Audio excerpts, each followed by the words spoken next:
Welcome to the Marc Silber Show, Advancing Your Photography, where we bring you tips from remarkable photographers about how to take photographs you love.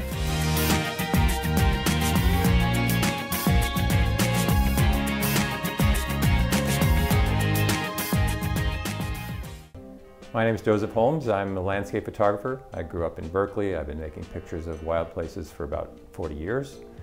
I have 3 books published so far, a bunch of calendars, a bunch of posters. I make fine art prints and have been working on that ever since the beginning, the late 60s, because one picture is worth at least 1,000 words.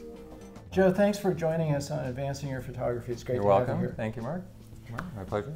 Tell me about your approach and your genre of photography and what you really love to do. I like to hunt for icons.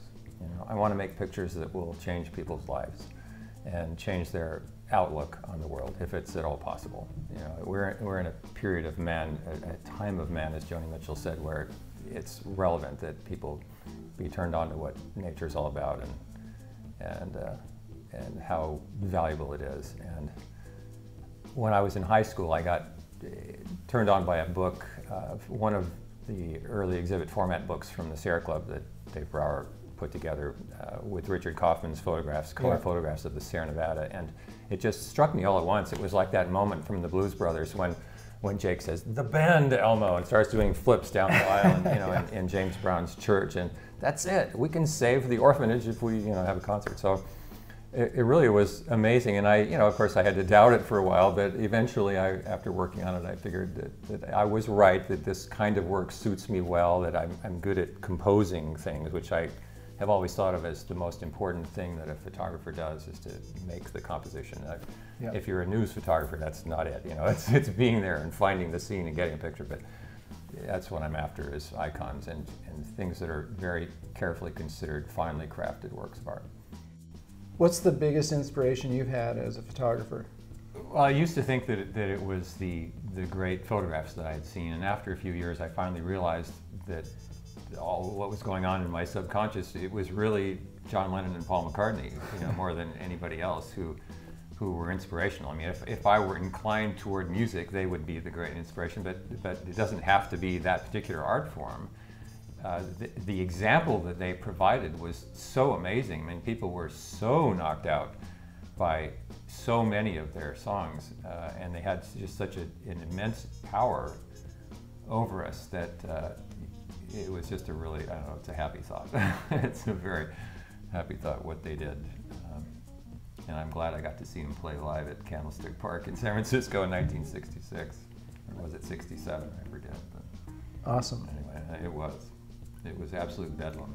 I've never seen a situation where so many people were so excited about anything in my life. And how did that spark your photography? Well, it's art. It's enthusiastic art. Done. Well, like the Grateful Dead said, the golden road to unlimited devotion. If you're really, really devoted, and that, if you listen to the way the Beatles sing, they're very happy about it.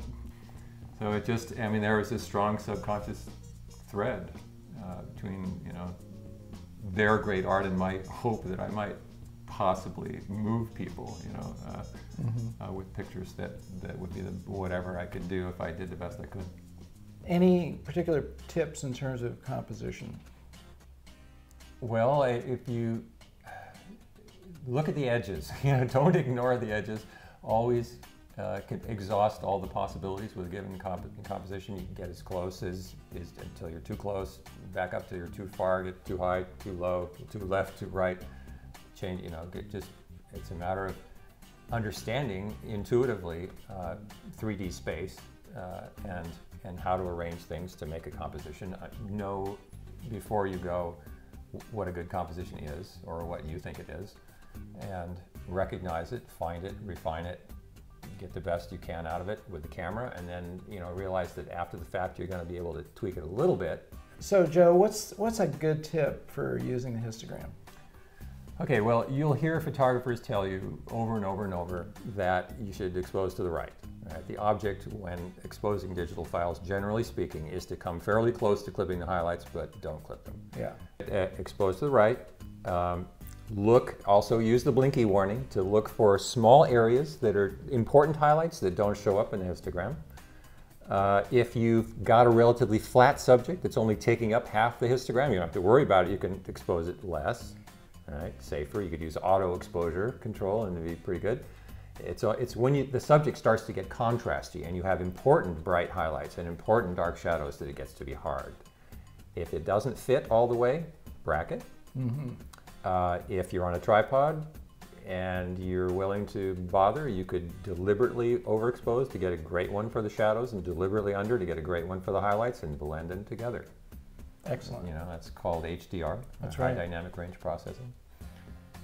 You can also change focus between shots and blend those together too for more depth of field, which is a really neat thing. I did a lot of work on some software recently for that.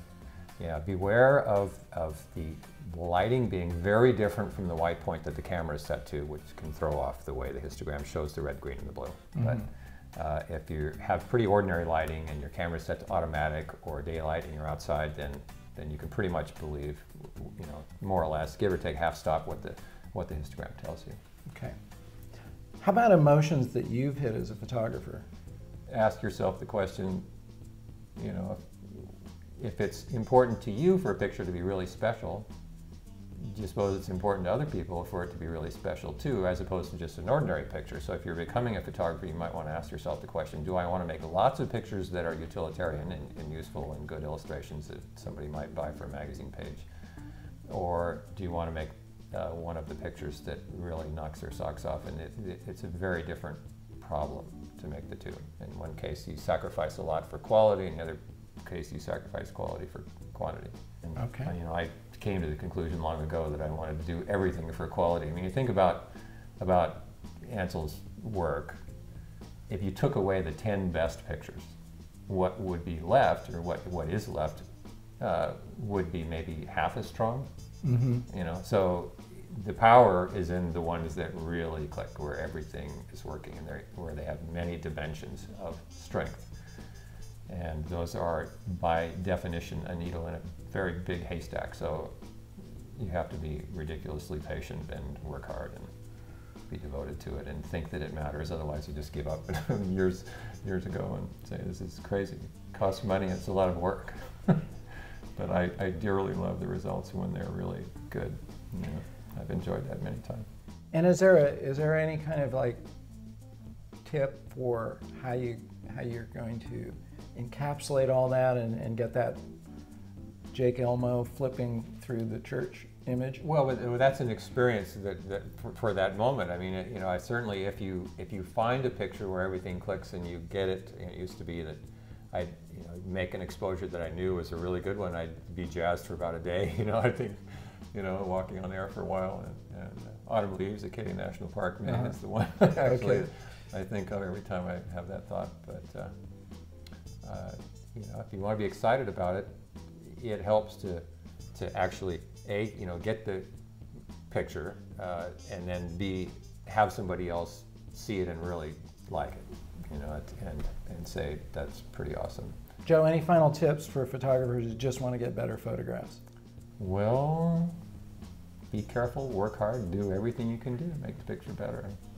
It's not easy, but you know, if you're willing to invest what it takes, you know, photography is this vast spectrum. You're going to be somewhere between, you know, the snapshot and the Van Gogh, and you know, if I can elevate photography to that level, and where your pictures fall on that scale is obviously going to be up to how you approach it, and which is not to say that you should all be trying to go for one spot on that spectrum, but just you just have to do what you got to do. You got it. You know? Thanks for joining us. It's Welcome. Been great having you. Thank you. Thank you. Very nice to be here. Be sure to join our Advancing Your Photography Club to have fun while learning photography. Also, check out our guest site for a closer look at their work. Tune in to our next episode of Advancing Your Photography. Until then, this is Marc Silber reminding you to get out and take photographs you love.